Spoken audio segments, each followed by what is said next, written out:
खुदा मस्जिद के बाहर नमाज नहीं पढ़ने दिया जा रहा है। ये कोलकाता पुलिस की तरफ से यहाँ पे बहुत ही हाई अलर्ट है कि रोड पे नमाज नहीं। बीजेपी की सरकार पश्चिम बंगाल में बनने के साथ ही बंगाल में सुधार कार्यक्रम शुरू हो चुका है। इसी बीच कलकत्ता के व्यस्त सड़कों पर से एक बड़ी खबर निकलकर सामने आई। यहाँ पश्चिम बंगाल में नई सरकार बनने के बाद बड़ा फैसला लिया गया है। अब राजा बाजार समेत कोलकाता की कई जगहों पर सड़क पर जुम्मे की नमाज नहीं पढ़ी जा सकेगी। इस बात को लेकर के पश्चिम बंगाल में जुम्मे के दिन मुसलमानों ने सड़क पर जमकर बवाल काटने का काम किया। लेकिन एक वीडियो है जो सोशल मीडिया पर तेजी के साथ वायरल हो रहा है। पहले आप ये पूरा वीडियो देखिए, फिर पूरी खबर आपको विस्तार से बताते हैं।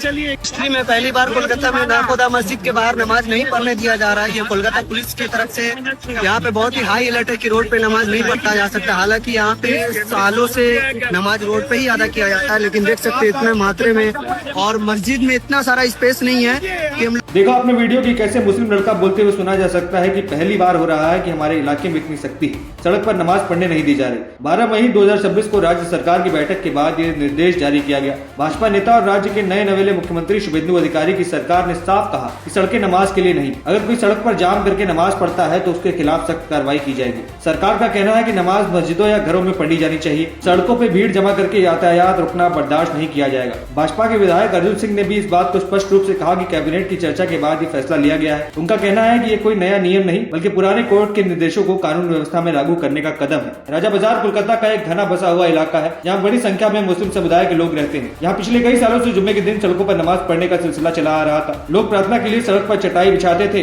जिससे पूरा इलाका जाम हो जाता था। वाहन चालक और स्थानीय लोग परेशान रहते थे। एम्बुलेंस जैसी इमरजेंसी सुविधाओं के लिए भी जगह नहीं होती थी। लेकिन अब और नहीं। नई सरकार का दावा है कि यह फैसला सिर्फ एक समुदाय के खिलाफ नहीं, ये सभी धार्मिक कार्यक्रमों के लिए सार्वजनिक स्थानों का दुरुपयोग को रोकने का हिस्सा है। सड़क पर नमाज पढ़ने से रोके जाने के बाद इनके पेट में मरोड़ होनी शुरू हो जाती है। ये कानून की दुहाई देने लग जाते हैं और ये वही लोग हैं जो लगातार ममता बनर्जी के शासन में यातायात को डिस्टर्ब करने का काम करते थे। एम्बुलेंस रोकी जाती थी केवल इस वजह से क्योंकि सड़क पर नमाज होती थी। लोगों को अपनी रोजमर्रा की जिंदगी में काफी तकलीफों का सामना उठाना पड़ता था। लेकिन अब जब नई सरकार इन सारे नियमों को लागू करने की कोशिश कर रही है, सख्ती अपना रही है, तो ये लोग होहल्ला मचाने का काम करते हैं। ऐसा दिखाने का प्रयास करते हैं कि सरकार किसी धर्म विशेष के खिलाफ सख्ती के साथ कार्रवाई कर रही है। और यहाँ बात केवल नमाज की नहीं है, ये चीजें तो बहुत स्पष्ट तरीके से भारत के कानून में भी उल्लेखित है और सुप्रीम कोर्ट द्वारा वर्डिक्ट भी दिया गया है कि किसी भी सार्वजनिक जगह पर इस तरीके की कोई गतिविधि नहीं होगी जिससे किसी को दिक्कत हो, खास तौर पर तब जब वो इलाका बेहद ही संवेदनशील हो और भीड़ भाड़ से भरा हुआ। सरकार साथ ही में गौ तस्करी और पत्थरबाजी जैसे अन्य मुद्दों पर भी सख्ती बढ़ा रही है। इस खबर के बाद पूरे इलाके में चर्चा और असर देखने को मिला। कुछ लोग इसे जरूरी कदम बता रहे हैं तो कुछ लोग इसे धार्मिक स्वतंत्रता पर आक्रमण बता रहे हैं। हालांकि सरकार का रुख साफ है,